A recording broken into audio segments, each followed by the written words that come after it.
Okay, while it gets up. Hi, everyone. My name is Ronak, and I represent a company called Take Me to Space. While this thing comes back up, just to understand the room, how many of the people out here are investors? If you can raise hand, like people who deal with money, give money. Very few. Okay. How many of you are entrepreneurs? People that tend to solve stuff, build stuff, or aiming to build stuff? Oh, a lot of. It's very fairly balanced room.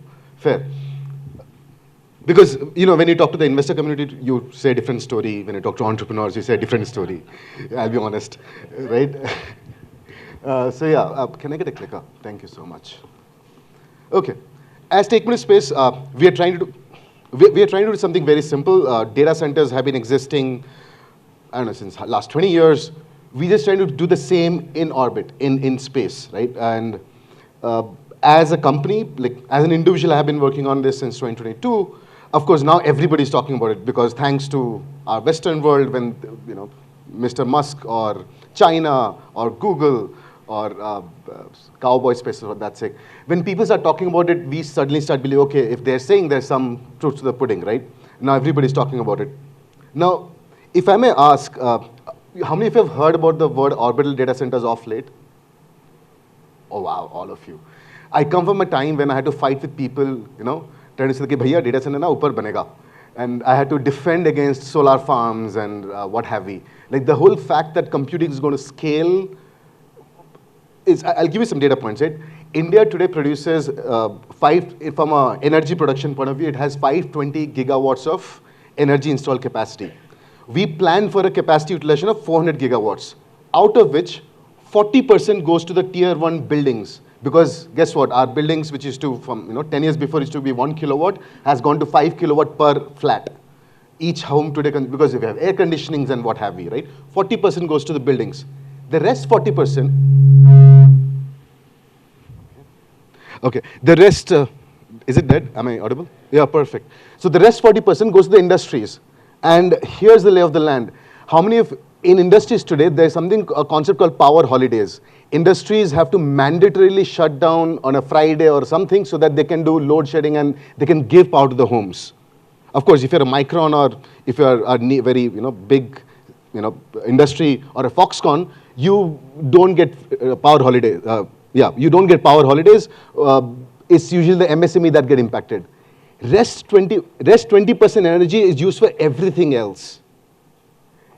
Data center today in India is somewhere between 3 to 4 gigawatts, right? That was never planned for. What our Prime Minister says that India is going to be at 15 to 20 gigawatt by 2033, but our power generation capacity is only going to triple, so it is going to be 1,000 gigawatts. So how do you support a 20 gigawatt data center, which, if you look at data center workload, it's not nahi hota ki summer mein zyada consume hota hai, winters mein kam hota hai. Data center compute is not seasonal. Right? It is absolutely, when you say 20 gigawatts, it's going to consume 20 gigawatts because the new kind of compute workloads do consume so much of energy. So the way the humans are consuming compute, like all the interfaces that we interact with, let's say today is ChatGPT, before that it was Bitcoin, before that it was big data, and what have you. If you look at the words I talked about, they were all powered by a large amount of energy given to a backend compute. Like in Bitcoin, you used to have GPU farms doing the hash key mining, and that hash key was a fundamental for blockchain. In AI world today, you have a huge amount of energy being spent on training the data set. You have a pre-trained model, and then you have an interface where you ask a question to Claude, it takes some time and gives you the answer. Of course, now inference is going forward. Think about humanoids. China is already producing 1 humanoid per week. In 10 years down the line, people say, hey, LLMs are going to go flat. That's okay, but humanoids will be in our home. Humanoids are going to be in every industry. Guess what? These humanoids are not pre-programmed to do this. They learn on the go, which means that the compute is not sitting here. When I say here, the head of the humanoid, it's sitting in the cloud somewhere where all possible ways to reach this television is computed, and the most efficient way is found. It's a general purpose humanoids. So computing as a need is not going to go away. As humans, the new kind of interfaces that we interact with, they'll be powered with more energy consuming backend technology. And that is the primary need why we need to look at different ways of building data center. It need not be space. It can be water. It can be under the mountain. It can be under the mines. But we need to look beyond Earth's crust. That's pretty established. So yeah, the question is why now? Because there's an investor community as well. Why now? What's the leading factor that sort of indicates now? And thanks to the IPO that is happening by SpaceX, Anthropic signed a $1.25 billion deal for a 300 megawatt capacity. If you do the maths, it comes to around $4,000 per kilowatt per month. But guess what? AWS today gives you a $2,000 per kilowatt per month. So why did Anthropic, who has like so much of money, ended up paying 2x premium for the compute? Any guesses? I really expect some answer. The scale, no, the instant deployment, because SpaceX, because of the capacity and the scale, both combined, but they were able to give 300 megawatts in 2 months. Somebody talked about Tata, right? Today, TCS takes 2 years to build 1 gigawatt capacity. Now, if you look at, we live in a world where the downstream use case they're talking about, this heavy compute companies, the more energy access they have, that is the differentiator from their competition. From a value prop point of view, Claude, Gemini, OpenAI, almost similar value prop from a consumer. I love Claude Code, I'm a coder. But from a consumer point, it's all the same. But then the differentiator they bring, how they beat the competition is by having access to a large amount of computing capacity today. And that is the driving factor why the customer is ready to pay premium for the compute if you can deploy today. The question is, in next 5 years, given this, the scale at which demand is going up, and given that the scarcity of the land and the aggregation of data centers to a certain region in a country, what is the premium the customer will pay? That's an open question, and that is something, and that's fun being an entrepreneur, right? You get to solve problems that we don't have answer for. We have an hypothesis and we discover along the way कि अच्छा ऐसा होने का था. Okay, so now how are we, as Take Me to Space, how are we planning to solve this problem? Because we are based in India, as I think Ishan said, access to, forget risky capital, access to capital is always a question mark, right? We can have funding winters and what have we, where we suddenly don't get access to capital. So how do you build this kind of risky value proposition today? And yeah, our way is simple. So guess what? Before even we started the company, because, okay, my background, I'm a software guy, I love coding, that's what defines me. Did my first startup got acquired by Reliance in 2019, and I had some cash to burn, if you call it. And that's why, when I used to go to investors, initially people used to think, Ronak na kuch time pass personal project kar raha hai. It was always tagged as a personal project. It was never seen as a legit business that I was trying to build. So anyway, we did the first mission, because one thing we were clear that in orbital data center, you have to carry the compute that the customer needs. Just because you're building in an orbit, you can't carry something very niche like a Cerebras and all, where the customer has to change his workload. If today 90% of the AI workloads are in CUDA, you got to be CUDA compliant even in orbit. And guess what? NVIDIA does, in 2022 or 2023, they were not talking about space. None of these chips are radiation hardened. You talk to anybody in ISRO, they will run away if you say, hey, I'm going to put a chip which is not radiation hardened. Europe follows radiation tolerant, right? Our country follows radiation hardened. But then we thought, hey, if I were to carry data center grade chip, how do I protect it from the radiation? So we came up with this new material which sort of reduces the total radiation getting into a satellite. The second, and that is when we actually launched the company in June 2024. After we did that, the second one we sent to orbit, and these were back-to-back 2 successful missions. By the way, our company is just 2 years old. And we have 2 successful missions already. This was India's first AI lab in space. We are very clear. We don't position today ourselves as an orbital data center company. We say we are building AI lab because our capacity is not megawatt or gigawatt scale yet, right? And my first set of customers came from Reddit, not somewhere else. So because Reddit's where the geeks are. So if you are building a niche technology, please be on Reddit, right, as entrepreneurs.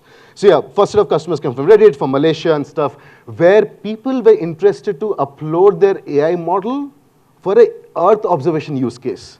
And that's when the aha moment was, hey, today if you're building compute and storage, you really can't go after the terrestrial data set, which is the LLM, which is the training and what have we. But there's a huge space data set industry out there where the ton of data is getting captured from Earth observation data set, from EOINT, SIGINT, and what have we. If you process that data in orbit, number one, it helps customer reduce cost because he's not paying for downloading terabytes of data onto the ground. B, they get near real-time access to as the truth is getting captured. very specific example, India-Pakistan border, 2,000 kilometers. If you do a SAR scan, that's 300 gigabytes of data. If that data needs to be downloaded over the best of the ground station, it'll take 30 minutes. That means from the truth to the truth being captured to the defense getting the data, there's a 30 minutes of gap. But if you could run the inferencing while in orbit, your OODA, it's called the OODA loop for defense, you get the intelligence before you get the proof for the intelligence. The way a RAW in our country behaves versus, it helps the defense orient their attack tactics before they get a proof and they launch an attack.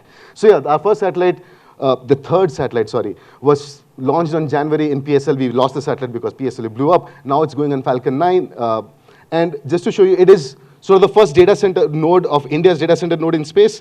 It's a 120 watt data center node. Why does it not play? Can anybody click? It is playing. And yeah, in our business, if you look at while the video goes on, if you want to make money, the pricing, the business strategy is simple, right? Because I compare satellites as potatoes. How many of you know agriculture? The way agriculture works, or the pricing of a potato or tomato is only 1%. Wow. It's only pure deep tech startups. We got to not forget our roots. We are an agriculture-based country, so please don't forget that. Okay, potatoes. Because potatoes have a shelf life. Similarly, satellites have a shelf life. When you put something in orbit, it has a shelf life, let's say, of 5 years. Out of the 5 years, remove 1 year for maintenance. Out of the 4 years, you have to recover your potato manufacturing cost, which is the manufacturing cost of satellite, the launch cost, getting the potato from the farm to the shelf, the launch cost of the potato, and the replacement cost, because after you're selling the inventory, you have to replace for the next set of inventory for the customers to come. You have to recover all the 3 in year 1, only then you are a 70% gross margin business, right? So it is very important that everything today that flies in my satellite is all designed and manufactured by us. In flat 2 years' time, we're the only company in India which is completely vertically integrated. Except for a solar cell and propulsion, everything that a satellite needs is all built by us. And it's a new, and the advantage was because our satellites are meant for a 100% duty cycle. So they're grounds up design, and that sort of drives my revenue. We raised $5 million to scale the in-orbit inferencing use case to a 5 kilowatt capacity in the next 2 years. So it's a 4 satellite constellation which is going up. It's a 150 kg class satellite that's going up. Now, whoa, sorry, I lost my thing. We talked about the hardware. One simple thing, oh, it's there. So yeah, one simple thing. You don't go to AWS data center and plug in a laptop and do the compute. You have a user interface. The AWS console, which every GCP portal copied it, Azure portal copied it. AWS console was a forefront, right? And that's Orbit Lab. You have to think about how do you simplify access to a space compute, right? It has to be easy for the customers to deploy, access the orbital compute and the storage. By the way, storage was never a use case. Our satellites had like a few terabytes of storage. Because of the Iran war, I should not say thanks, I appear like a sadist. But yeah, now data centers are established military targets, right? Your digital data is actually tagged to a physical lat long. All it takes for the adversary is to figure out how to reach the lat long and disrupt it, right? And where a satellite becomes a good disaster recovery layer, which is in orbit. So yeah, Orbit Lab is interface for that. Where we are heading towards is that by our aim as Tech Ministry Space, by 2029, we got to have the first 50 kilowatt node in orbit. My competition, which is SpaceX, their hypothesis is that each satellite should be 100 kilowatts, but our design, if you look at this is a 50 kilowatt node, we have a very unique design which ensures that it's inspired from a beehive, right? Biomimicry. It's inspired from a beehive. So we don't make systems for a 50 kilowatt. Each hex is actually 1.3 kilowatt, which all our subsystems are currently optimized for. If you understand swarm intelligence, it's kind of a swarm intelligence. Now, based on the number of hexes I can package in a rocket, I can decide how many hexes fly, whether it's a 50 kilowatt satellite or a 100 kilowatt satellite, our architecture scale. So that's the most unique IP we have versus anybody else in the globe. That's the vision. I just talked about India is going to get to 20 gigawatt by 2033-36. Our aim is 5% of the capacity should be in orbit, because you can't penalize the cities and increase the electricity cost of that. That's how the deployment happens. Just to give you a visual understanding of how would this large satellites operate in orbit. And this self-assembly in orbit is important because there's K2 space. If you look at, again, somebody talked about Starship. That's a huge technical disruption happening. It's a 9-meter wide fairing. It's a 100-ton payload carrying capacity to orbit. So the new age satellites are not 500 kg, 1000 kg. People are building 2-ton, 3-ton capacity satellite bus. right? But again, the cost is to come down because, as I told you, it's a potato game. The cheaper the cost, the better quality potato and a cheaper cost is the way to win the consumers. In this business, you need to have control on costs. So, and the only way you do it is be vertically integrated, and that's the advantage India, our story has been from India. Because we come from a constrained optimization problem, so we ended up being vertically integrated from day zero, whereas all of our competition is trying to figure it out. Yeah, so that's the competition list, if I may say. So the real competition is Google, I think, because everybody else is going after the terrestrial data set, whether it's Star Cloud, they became a unicorn recently, Axiom, Etherflux now became Cowboy Space. The Robinhood's co-founder is behind it. You have Blue Origin, you have, of course, SpaceX. Loan says SpaceX is, if you look at SpaceX S1 document, the launch business is $700 billion. The AI business is $26 trillion out of the $28 trillion TAM that they projected, out of which AI infra was $3 trillion. So SpaceX is sort of transforming themselves from a launch company to an AI company. And yeah, and thanks to, this was our risk capital that people supported with, thanks to Seafund, Unicorn, Chirate, Artha. They sort of supported right in the beginning when literally people did not understand what an orbital data center means. Forget about what we are doing, paise kaise banayenge, kaun paisa dega. That was never the use case. That was never even the question from other people. So yeah, that's me, Ronak. Any questions you have around orbital data centers, happy to explain. We are out there. Thank you so much for this time and opportunity.